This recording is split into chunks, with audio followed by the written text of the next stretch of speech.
noches, bienvenidos a este su programa Línea por Línea, y hoy, como todas las noches, tenemos un excelente programa. Vamos a hablar de esta necesidad creciente que se ha reflejado en diversos estados de generar también grupos de autodefensa para presionar un poco más a la autoridad a que dé la seguridad que tanto estos poblados reclaman. Y para esto, bueno, ahora tenemos un grupo de analistas muy sui generis, muy excelente, porque no podemos encontrar mejores analistas que otros conductores de Línea por Línea. Tengo el honor de presentar al maestro Limber Ramos García, que es un especialista en esto de las autodefensas. Limber, muchas gracias por aceptar nuestra invitación. Al contrario, gracias. Y también al postdoctor en Derecho Jesús Aguilar Altamirano, que él también es el titular del espacio Línea por Línea de los lunes. Gracias, Araiza. Bueno, entonces vamos a hablar de esta situación. ¿Por qué se da este fenómeno que ya tanto en Chihuahua como en Sinaloa están solicitando la intervención del procurador directamente de cada estado para que si no dan la seguridad que ellos solicitan, van a formar sus grupos de autodefensa? Incluso en Sinaloa, en La Rosita, Santa Rosita se llama el poblado, ya tuvieron contacto con Mirones para que los organizara. ¿Cómo ves esta situación, Humber? ¿Por qué crees que se está dando? Y yo supongo que este fenómeno va a tender a replicarse en varios estados. Así es, Alfonso. Yo creo que la perspectiva está girando en tres sentidos, y desde luego eso le está preocupando mucho al gobierno federal, y desde luego aquellas entidades federativas donde el fenómeno de los grupos de autodefensa están surgiendo. ¿Dónde se centran las preocupaciones?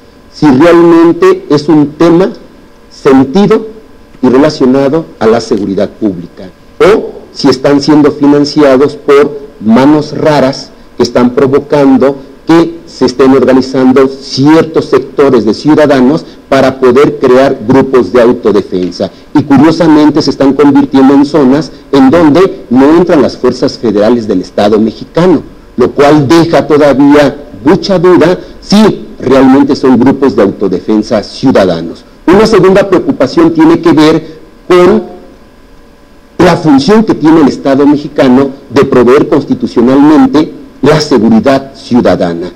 Esto viene a confirmar de que el Estado mexicano está rebasado, de que aun cuando se va a elevar a un rango de Fiscalía General, lo que hoy todavía representa la Procuraduría General de la República, para darle una función más sólida para poder bajar los índices de incidencia delictiva, pareciera ser que el reto es mayor que el convertir la Procuraduría en una Fiscalía de la República, porque tiene que ver con otros elementos que el gobierno federal no está asociando, el tema de las economías en las entidades federativas. Una segunda preocupación es que ya se está convirtiendo en un problema de gobernabilidad, claro, un problema de gobernabilidad que está sacando de contexto muchas aristas. Por ejemplo, los inversionistas extranjeros no quieren invertir en un país donde el nivel de violencia está prácticamente generando inestabilidad, y ningún inversionista quiere invertir y poner su capital en riesgo. Quizás por esa razón el gobierno federal está emprendiendo una estrategia para tratar de darle, en el caso de Michoacán, una imagen diferente de que sí está funcionando la estrategia. Sin embargo, la Comisión Nacional de Derechos Humanos hace un par de semanas aproximadamente difundió un informe sobre el estado en que se encuentran los grupos de autodefensa en el país, y llama la atención este dato revelador. Tenemos dentro de la geografía política de nuestro Estado mexicano 32 entidades federativas. De las 32 entidades federativas, en 13 estados de la República hay presencia de grupos de autodefensa. Imagínate, más del 40% de las entidades federativas, hoy tenemos grupos que están fuera de la ley, que el Estado mexicano lo sabe, porque los servicios de inteligencia tienen esa información de en dónde están surgiendo los grupos de autodefensa. La pregunta es, ¿y por qué el Estado de Derecho no se impone? Claro, ¿bajo qué elementos están analizando mejor esperarse a tomar una decisión para no intervenir y dejar entonces que haya una crisis mayúscula para que se justifique la intervención directa del Estado? Me parece que hay una acción muy tímida de las autoridades correspondientes para poder atender esta problemática en 3 entidades. Ya no es Michoacán, ya no es Guerrero, ya no es Puebla o Sinaloa, como bien comentabas ahorita. Ahora se encuentran presentes en 3 entidades federativas, y entre ellas el Estado de México. Claro que sí, claro que sí. Me llama la atención lo que toca Limber, Jesús, en cuanto a que pueden ser financiados. Esto ya se había replicado en Colombia, que habían sido financiados estos grupos de autodefensa por intereses privados, precisamente para manejar a que el gobierno siguiera las estrategias que estos grupos financiaban, ¿no? ¿Tú desde qué perspectiva ves este tipo de movimientos de autodefensa que sigue replicando en el país, acotando la función que tiene el Estado de proveer esa seguridad, ¿no? Sí, hay un esquema que se puede manejar desde Spiegelman y podríamos estar hablando de cómo han funcionado este tipo de organismos, al margen de que se llamen o no grupos de autodefensa, claro, porque el modo de cómo ahorita se le puede conceptualizar, desde cómo lo está viviendo nuestra experiencia en México, esa es una situación. Más bien es la función de los grupos. Y tenemos antecedentes no solamente en Colombia, que es parte de lo que estabas comentando, los tenemos en todos aquellos países en donde se ha pasado por un proceso de imposición de un gobierno que, lejos de estar atendiendo hacia las necesidades sociales, están generando un sistema de explotación. Claro. Entonces, por ejemplo, en Italia, el origen en Palma de Montechiaro, en Sagrighengo, Sicilia, Italia. Específicamente en ese lugar, en donde los mafi, los amigos, le están jurando una lealtad a aquel hermano que muere a manos del padre de su prometida. Claro, la hija era de la sangre del imperio que estaba dominando en Italia.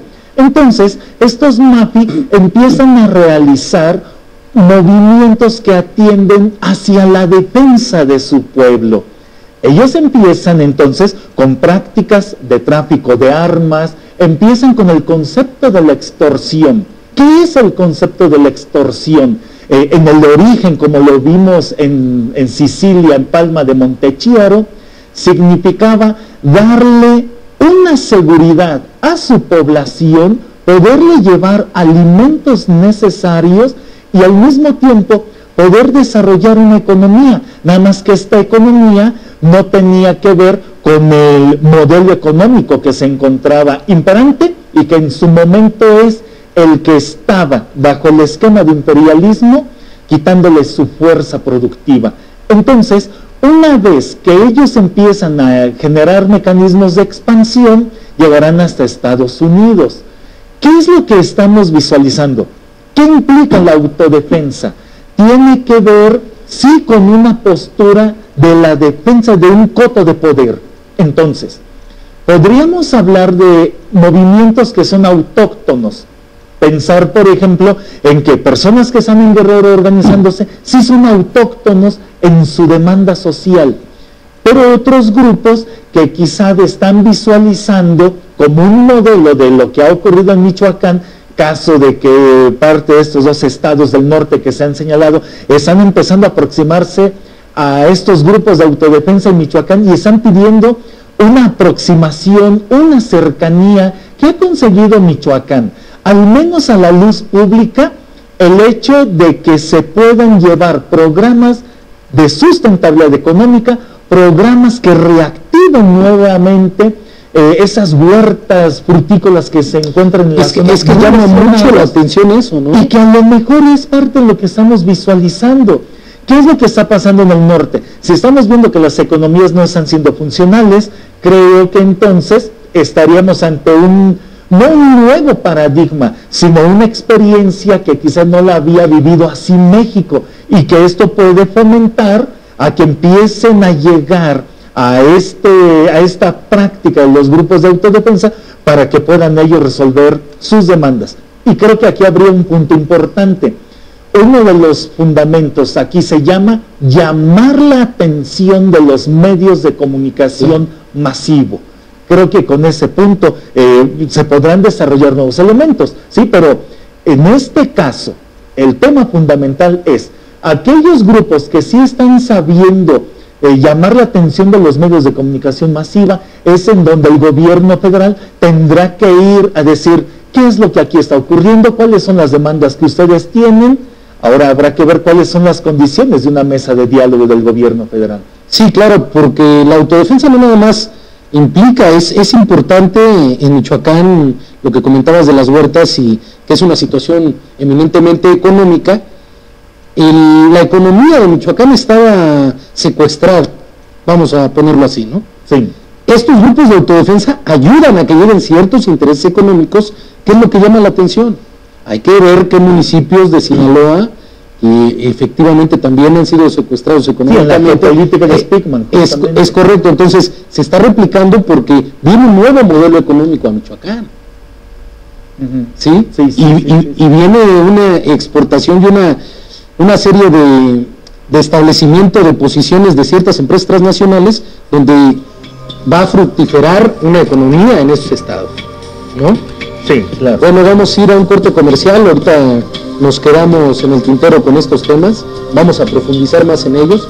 Esperamos sus llamadas al 5580-7509 y 5580-7519. Volvemos.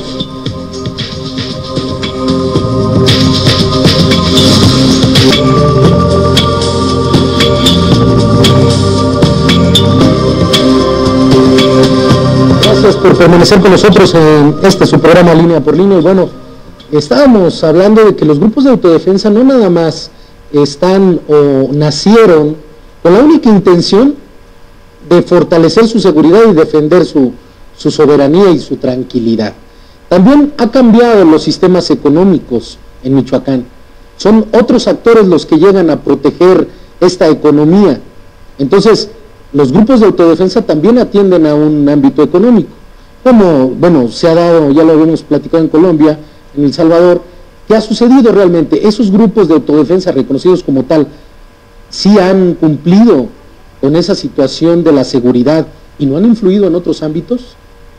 ¿Realmente no han influido en otros ámbitos? ¿O cambió el sistema económico para empoderarse los que supuestamente, bueno, en la teoría así lo dicen, financiaron a estos grupos? ¿Cómo ven? Es algo difícil y algo muy preocupante, Ildefonso. ¿Por qué preocupante? México no es la excepción en este tipo de experiencias. Claro. En otras naciones se ha dado el surgimiento de grupos de autodefensa y decorosamente se les ha llamado así, pero realmente en el campo de la ciencia política se les llama paramilitarización. Claro. Es decir, una parte de la ciudadanía ha tomado armas, se organiza y hace justicia por propia mano, estando fuera de la ley y desde luego debilitando el Estado de Derecho. Eso en el campo de la ciencia política se llama paramilitarización. Y si hoy tenemos entonces 3 entidades federativas en donde hay grupos de autodefensa, la preocupación es mayúscula, porque el fenómeno de la paramilitarización en México está avanzando. Y si esto el Estado mexicano no lo detiene, no lo contiene, vamos a tener entonces fenómenos muy evidentes en un contexto internacional. El Salvador, Colombia, Filipinas, India, Nicaragua, veremos aquí el reflejo de lo que ha pasado en esas naciones, de lo que hoy está viviendo México. Una pregunta que siempre nos genera mucho resquemor es si está tomando correctamente las decisiones del gobierno federal en institucionalizar los grupos de autodefensa. Es una gran preocupación. Chantaje, ¿no? Es una gran preocupación porque tiene aristas y consecuencias muy importantes, Ildefonso. ¿En qué sentido? Estos grupos de autodefensa, y Jesús tiene muy buenas bases para comentar un momento más qué es lo que significa estos puntos. ¿En qué sentido? De que estos grupos de autodefensa generan espacios soberanos donde no puede entrar el Estado. Claro. Número 1. Número 2, cuando se avecinan procesos políticos, estos grupos de autodefensa orientan la intención del voto. Claro. E insistimos, no es porque en México pueda darse, las experiencias en otras naciones ha sido así. Estos grupos paramilitares defienden espacios soberanos, los hacen suyos, cuando viene un proceso político hay intención del voto favorecido y defienden terrenos económicos claramente demarcados. Si eso ha sucedido en otras naciones del mundo, ¿en México sucederá algo diferente? No, porque el patrón político, económico y social de cómo se han movido estas experiencias en otras partes del mundo es el mismo. Por eso la preocupación está latente. México, ¿cómo se va a contener? Y va a ser un gran fracaso si el gobierno federal no está tomando en cuenta todas estas experiencias de otros estados del mundo y que haya tomado una decisión de corte coyuntural y que en un plazo no muy largo se refleje lo que ha venido pasando en otros estados. Y observaremos que no fue la mejor decisión, por una razón muy sencilla, porque se les está tratando como grupos de autodefensa, y no se les está tratando como grupos de paramilitares, que eso llevaría otra connotación en materia de seguridad pública y otro trato por parte de la autoridad, porque no nada más es eso, el ingreso que tú dices es muy interesante. Los están incorporando a las nuevas filas, diciendo, estos grupos de autodefensa son los que van a formar parte de la seguridad. Sí, pero ¿cuánto tiempo? O sea, si los grupos de autodefensa al rato dicen, el Estado no me está proveyendo lo que yo necesito y yo puedo hacer mejor mi función sin el Estado, ¿qué va a suceder? Rompen el esquema institucional y regresan nuevamente ya lo hicieron una justicia vez. Por propia mano. Claro, ya lo hicieron una vez.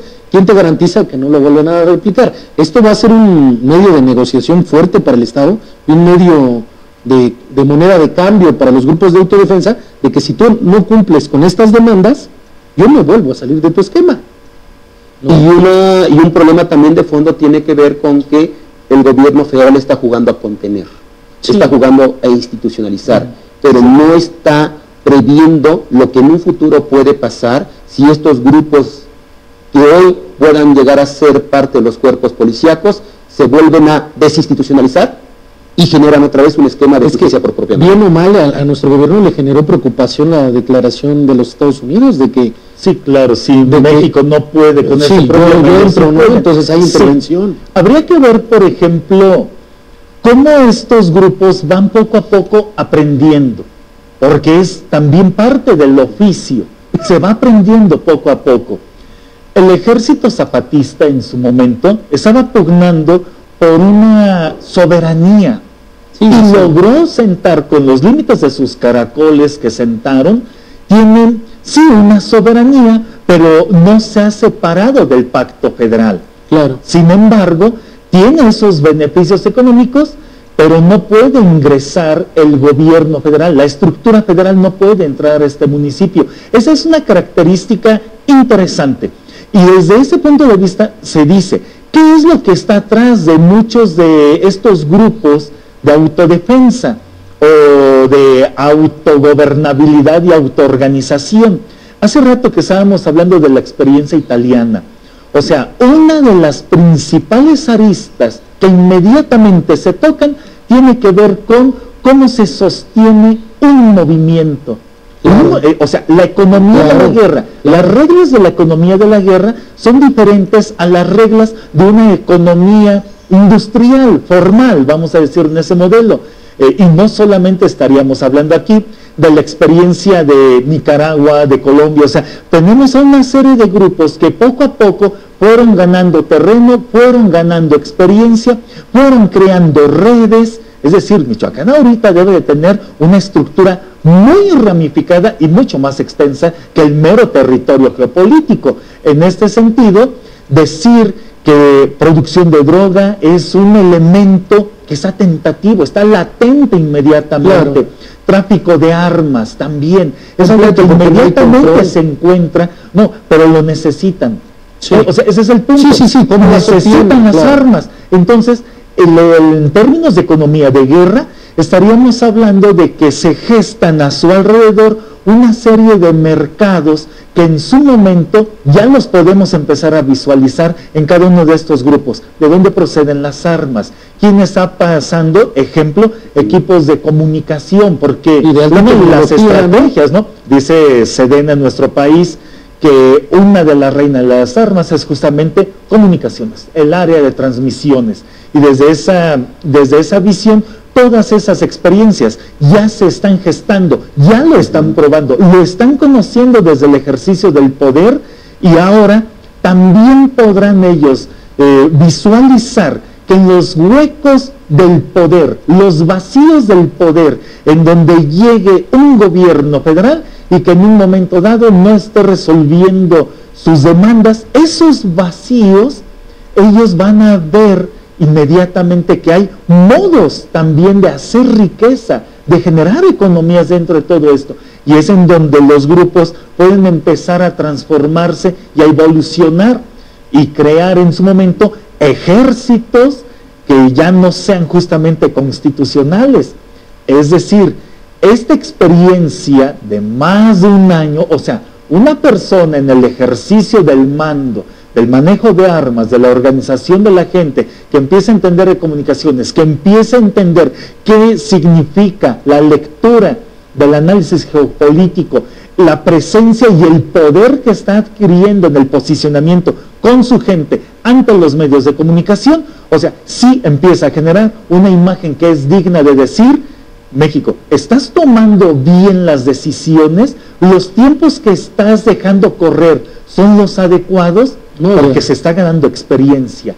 Y si en ese momento decimos que en otras latitudes del país ya también se empiezan a gestar reflejos de decir qué está haciendo Michoacán, vamos a entablar una comunicación, digo, es cosa nada más de empezar a decir, ok, vamos a darle un sentido académico a esto y empecemos a leer qué es lo que ha pasado en otras latitudes del mundo. Y la información a través de un internet que no es tan fácil de tener controlado, porque todavía esta herramienta para que esté dentro de un esquema pleno de control, falta, ¿no? Sí, ya empezaron a firmarse pactos para que se acote el uso de internet. Así es. ¿No? Sí, claro, es que eso es estratégico, claro, por esta misma situación. Claro. Habría que pensar en cuánto dinero le está saliendo a México que este tipo de movimientos no salgan hacia el exterior. Por ejemplo, después de este foro económico en Davos, ¿sí? Pero ahora ya tenemos esta serie de movilizaciones, estallamientos. Llama la atención, por ejemplo, ¿por qué en el norte están yendo a platicar con el subprocurador? ¿Por qué el procurador no da la cara? Claro. ¿Por qué está mandando a una persona que jerárquicamente hablando es el procurador el que tiene que ser, claro, o el secretario de gobernación? Pero están mandando a otra persona que en su momento no tiene toda la visión completa. Eso pone a prueba, por ejemplo, quiénes son las personas que están fungiendo como representantes en términos de una administración de justicia, o acaso no tienen la adecuada formación para manejar este tipo de problemas. No tienen el compromiso ni la formación, y aparte que estos grupos de autodefensa van a tender a acotar la función jurisdiccional que tiene cada servidor público, porque entonces ya no va a haber un rumbo claro del país. Sí, es decir, tengo que estarme adecuando a lo que suceda en estas movilizaciones de autodefensa, ¿no? Como dice aquí el maestro, paramilitares, es decir... Sí, y por ese rumbo. Ahora, por otra parte, el ejército mexicano tiene la capacidad para darle toda la cobertura para cada uno de estos movimientos. No, ya lo dijo Sonochón, ¿no? Que la delincuencia tiene mucho mayor tecnología. Tecnología, qué preocupa. Por una razón muy sencilla, porque no se está manejando adecuadamente la información proveniente del sistema de inteligencia nacional. Claro. Si algo sí tiene el Estado mexicano, es que hay información de inteligencia y no la están tomando para tomar las decisiones correctas, oportunas, para poder contener este fenómeno. Tan así que ahorita estamos prácticamente sorprendidos de que el ZLN, el ERPI y el EPR estén ocultos, y pareciera ser que el tema es nada más grupos de autodefensa. Y la pregunta, ¿y dónde están estos grupos guerrilleros? Ahorita regresamos para contestar esa pregunta, ¿no? ¿Por qué se han escondido detrás de estos grupos de autodefensa? ¿Por qué los camuflajean, no? Vamos a regresar con este tema, es muy interesante. Esperamos sus comentarios también en internet, www.cbtelevisión.com.mx, y en los teléfonos que aparecen en pantalla. Está bueno el tema, se va a poner mejor, volvemos.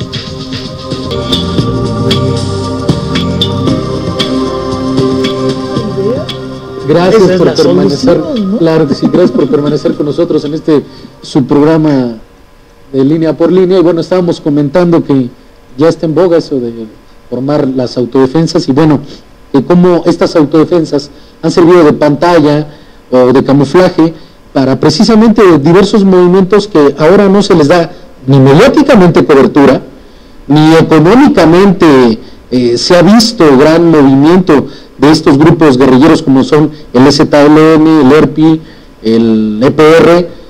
¿Qué está sucediendo con ellos? ¿Cuáles son sus alcances políticos? ¿Qué están esperando? ¿Están buscando ser un termómetro para actuar? ¿O también se van a convertir en grupos de autodefensa, bueno, financiados por ellos mismos, ¿no? Con otro nombre. ¿Qué sucederá con estos grupos paramilitares y guerrilleros que están en nuestro país y que no han dado la cara, que no han mostrado que, bueno, a lo mejor el comandante Marcos ha hecho alguna que otra declaración con respecto a los grupos de autodefensa, pero que va encaminado precisamente a una revolución, lo que él llama, ¿no? ¿Cómo ves? Desde una perspectiva teórica, Ildefonso, el Estado mexicano ha ido perdiendo su misión. ¿Y cuál es esa misión? Brindarle las economías, la vida política y la estabilidad social al conjunto de la sociedad mexicana. Y el Estado mexicano ya perdió esa brújula de la misión, de la esencia misma de lo que significa tener un Estado nacional. Bueno, lo perdió desde que Enrique Peña Nieto dio unas guías económicas y en su Plan Nacional de Desarrollo está completamente en contra de lo que él proponía. Así es, hay una contradicción. Y por el otro lado, también tenemos con que hay un severo desorden institucional. ¿Por qué un severo desorden institucional? Porque no impera el Estado de Derecho ni tampoco impera la aplicación de la ley. Por un lado, tenemos el foco de los cárteles de la droga que están fuera de la ley y siguen operando. Por el otro lado, tenemos grupos guerrilleros que están fuera de la ley y siguen operando. Claro.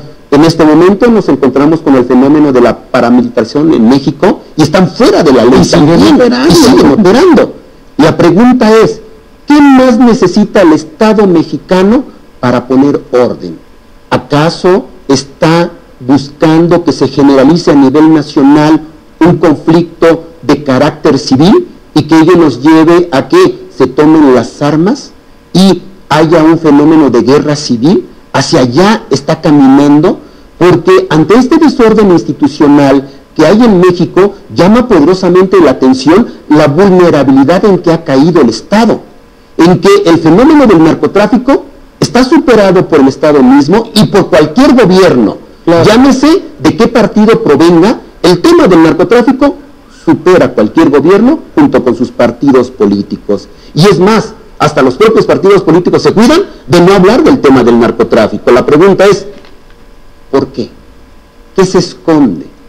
¿Qué es lo que realmente no quieren evidenciar? Eso, desde luego, hoy la sociedad mexicana está cada vez más despierta y consciente de lo que está pasando en el país, por una razón muy sencilla, porque cuando llega a su casa, lo primero que quiere ver es comida sobre su mesa. Claro. Quiere observar que en su bolsillo haya dinero y que sus hijos estén yendo a la escuela y que haya espacios de esparcimiento para que logren un desarrollo sustentable y mejore su sistema de vida. Si no lo ven, la pregunta es, ¿y qué está haciendo el Estado mexicano? Algo también se está observando, que los actores políticos hoy día, o una de dos, o rinden cuentas adecuadamente, o la sociedad mexicana terminará cayendo en un fenómeno que describe muy bien José Saramago. Llegará un momento en que no van a votar. Llegará un momento en que los van a castigar. Claro, sí, y en ese ensayo sobre la lucidez llama la atención de que el fantasma de la desesperanza, el fantasma del desconsuelo, el abatimiento, puede provocar que el sistema democrático en México nadie lo se organiza el pueblo y dice, Estado, yo no te necesito para proveerme de las necesidades que tú me tienes que cubrir. Pues yo me organizo como sociedad y te pongo en un segundo término. Eso es riesgoso, ¿no? Y este desorden institucional, Alfonso, está teniendo impactos severos en la vida económica, política y social del país. No se puede ocultar, porque los indicadores son muy claras. Imagínate, un régimen democrático con un gobierno emanado del voto popular de la mayor parte de la ciudadanía, deslegitimado. Un gobierno deslegitimado. En la parte política, crisis política, porque los actores políticos no se ponen de acuerdo sobre el rumbo que debe llevar el Estado mexicano. No todo es la reforma energética, no todo es la reforma en materia de telecomunicaciones, ni tampoco la sendaria. Se requiere una visión de Estado, hacia dónde va caminando el Estado mexicano. Y hoy, aún con un plan nacional de desarrollo, no queda claro hacia dónde va caminando el Estado mexicano. Es que no hay un rumbo fijo, y eso es lo que preocupa, porque ya en todos los sectores se ve un hartazgo de las políticas económicas. Hay una precarización de la economía, se polarizan más los estatus en nuestro país, y eso genera pues, ese descontento y esa organización, bien o mal, se está juntando la sociedad, como dices, y bueno, está surgiendo diferentes fenómenos. Y si a ello le sumas, rápidamente un comentario, si a ello le sumas este desorden que hay con los grupos que están fuera de la ley, claro, más una economía que no crece, más un régimen democrático que se deslegitima tan rápidamente después de haber pasado 2 meses de la elección, sí, y un tejido social que en México se está desmoronando. Eso es un factor de preocupación muy importante para el gobierno federal. Y si no lo están viendo, qué grave, porque el Estado mexicano se está vulnerando y la sociedad cada vez más está cayendo en un nivel de vida que no llena su expectativa. Claro, se está llegando a la ingobernabilidad que decía Antonio Camón, ¿no? Por ejemplo, ¿qué está haciendo EPR? ZLN, o sea, ERPI, se decía. ¿Qué están haciendo ellos? Deberían de tener una postura. Claro. O sea, deberían de haber ya hablado y decir, estamos a favor, estamos en contra, es legítimo, no es legítimo, no sabemos nada. Y eso es lo que preocupa. ¿Qué están haciendo los partidos políticos? Tampoco. O sea, ¿quién ha dicho? Tampoco dice, yo tengo esta visión, y esta postura, esta propuesta. Claro. Tenemos que llamar, por ejemplo, al Ejecutivo, tenemos que crear un programa, tenemos que hacer algo. Nadie ha hablado. Falta visión de Estado y falta liderazgo, ¿eh? Faltan más organismos con más credibilidad y legitimidad. O sea, ¿qué está haciendo Derechos Humanos? Por ejemplo, ¿qué están haciendo? ¿Dónde están? ¿Cuánta gente más tiene que morir? Bueno, o sea, quejas están a la vista. Sí. O sea, ¿qué está haciendo organizaciones mundiales? La Organización de las Naciones Unidas, Corte Interamericana. Es decir, es claro que México no es el único tema a nivel mundial. Claro. Hay diversos problemas en el mundo, pero lo que preocupa es el hecho de decir cómo los diversos actores políticos en nuestro país, cómo se están manejando. ¿Qué está haciendo, por ejemplo, la ciudadanía? Rebasar completamente al Estado, tomar las armas y decir, ya que no hay alguien que me escuche, de lo único que tengo yo, una necesidad es de que mi familia tenga lo necesario. Y si para eso mi vida tiene que correr en el juego, le están apostando. Entonces, si estamos hablando de un tema de delincuencia organizada, que es mucho de lo que se ha estado manejando también en el tema de Michoacán, tal parece que ahora que entró esta administración de gobierno, se desactivó también aquel tema de delincuencia organizada. Es decir, ¿de qué se trata? No es importante ahorita ensalzar tanto ese tema, ya quedó oculto por el simple hecho de no hablar de ello. Lo rebasaron las autodefensas, es decir, fue el camuflaje perfecto para la delincuencia organizada. Otro escenario posible puede ser el hecho de decir que, dado a que los movimientos como Ejército Zapatista de Liberación Nacional, y digo Liberación Nacional con una connotación, claro. Porque su tendencia es eminentemente separatista, se genera un municipio autónomo.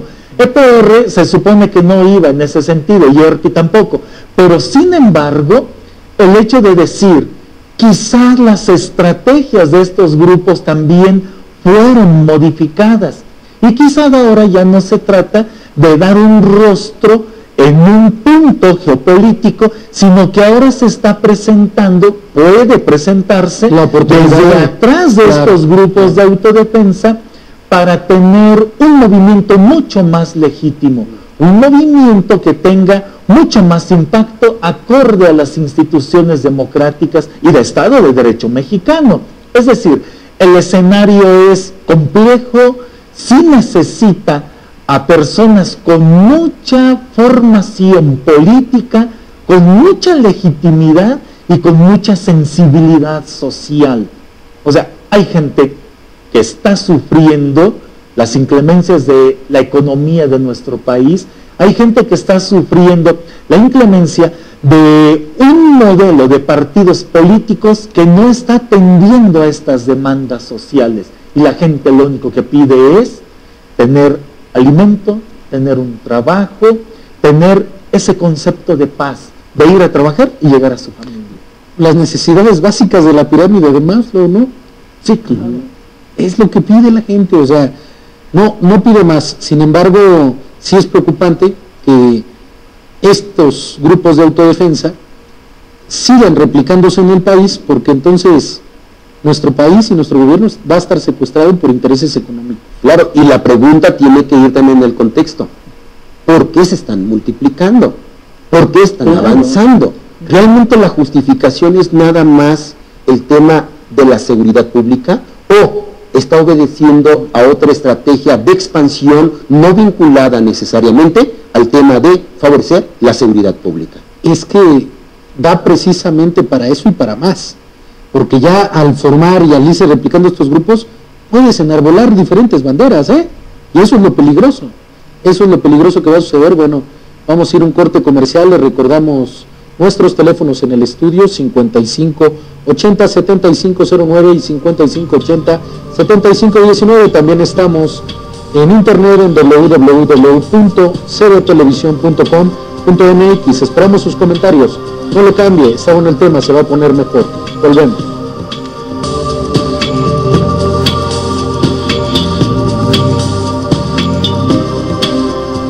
Gracias por permanecer con nosotros en este programa Línea por Línea, y bueno, quedamos en el tintero con muchos temas, en particular este riesgo que existe de que los grupos de autodefensa se vuelvan los adalides que nuestro pueblo necesita. ¿Por qué menciono que se vuelvan estos adalides? Porque bueno, es muy riesgoso. ¿Quién va a apoyar a todos estos grupos de autodefensa? El EZLN, el EPR, todos ellos se pueden camuflajear de grupos de autodefensa o la misma delincuencia organizada para acabar con su competencia. Entonces es importante que veamos cómo es que se va a combatir o a tener una política pública coherente, con rumbo, con visión de Estado, como decía el maestro Limber, para que estos grupos de autodefensa no se conviertan en la sepultura de nuestro gobierno mexicano, de las instituciones, que tantos años ha costado trabajar. ¿Cómo ves, Limber? Preocupante el tema, y seguramente el gobierno federal debe estar doblemente más preocupado porque tiene que valorar muchísimas cosas. No es nada más el tema de la seguridad pública. Claro. Tiene el gran reto de sacar adelante la economía nacional. Se está esperando, se entenderá que el 2013 fue un proceso de cambio, de transición, de negociación y cabildeo para pintar un 2014 en mejores condiciones económicas. Si no es así, seguramente el partido en el gobierno tendrá un revés muy importante en la elección intermedia que se avecina. Así que dudamos mucho de que el gobierno federal no esté viendo la parte política de lo que está aconteciendo en torno al tema económico y en materia de seguridad pública.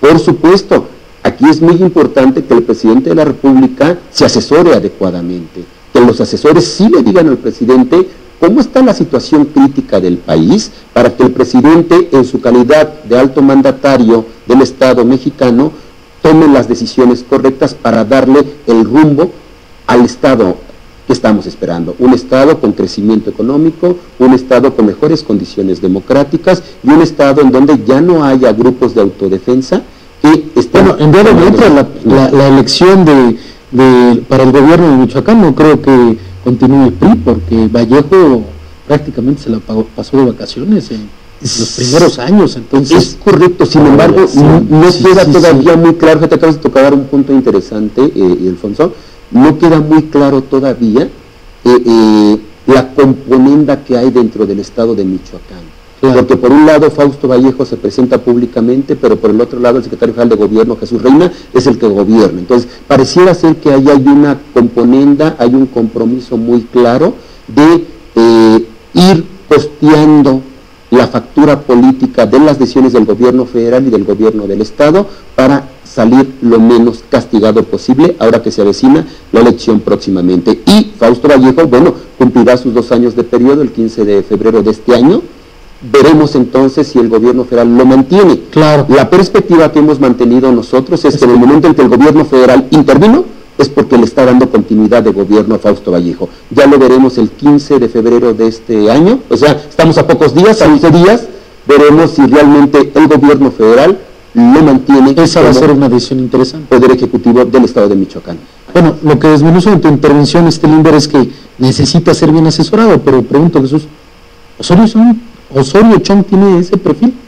No, el maestro no es. estaba diciendo, es decir, tiene un perfil más económico, más empresarial, ¿no? Sí, más en ese sentido, sí le falta esta parte, incluso al momento de cómo está manejando la argumentación, el planteamiento y la visión, es sensible, hacen falta elementos más objetivos. ¿Es válido que Estados Unidos intervenga en México? Yo creo que ya están trabajando.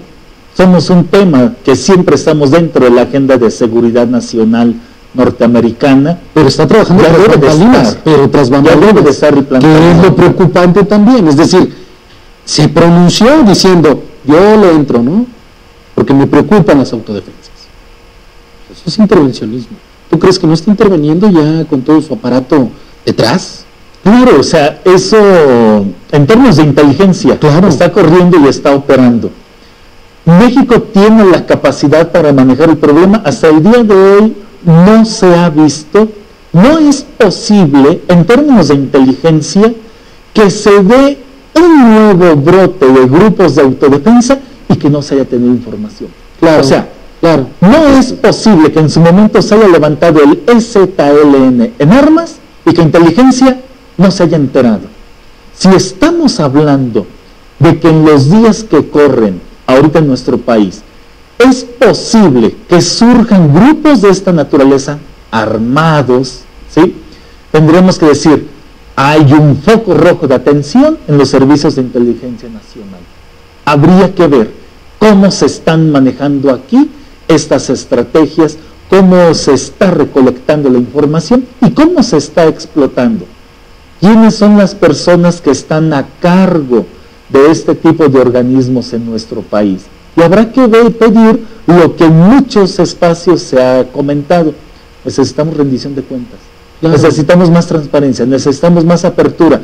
No se necesitan compadrazgos en los cargos públicos, se necesita competencia. No se necesitan un servicio profesional. Sí, no se trata los políticos de cumplir con los compromisos políticos, claro, que lamentablemente en nuestro país ha sido una condición. Ejemplo, parte de lo que se ha observado también en Michoacán. Hablar de las estacas, por ejemplo. ¿Qué son las estacas? Es una unidad móvil de transporte en donde va un jefe de plaza, un amarillo, por ejemplo. Digo, en el medio militar los colores son importantes, el amarillo, el azul, se hablaba en algún instante, el amarillo, que en su momento es un jefe de una plaza y que va acompañado de 4 estacas, son 5 personas. Estas 4 estacas son personas que ya han sido probados. Ejemplo, en su momento pueden haber sido, como se maneja en el medio, un poste, ojos, una ventana, un halcón, que es como que la figura más connotada, más representativa y más conocida. De repente le aplican un examen. Dicen, a ver, vamos por uno de nuestros buenos amigos halcón.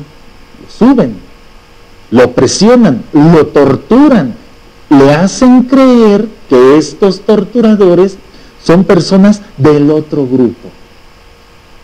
Le hacen un disparo sin cartucho para ver si habla o no habla. Si habla, pues ahí se acabó todo.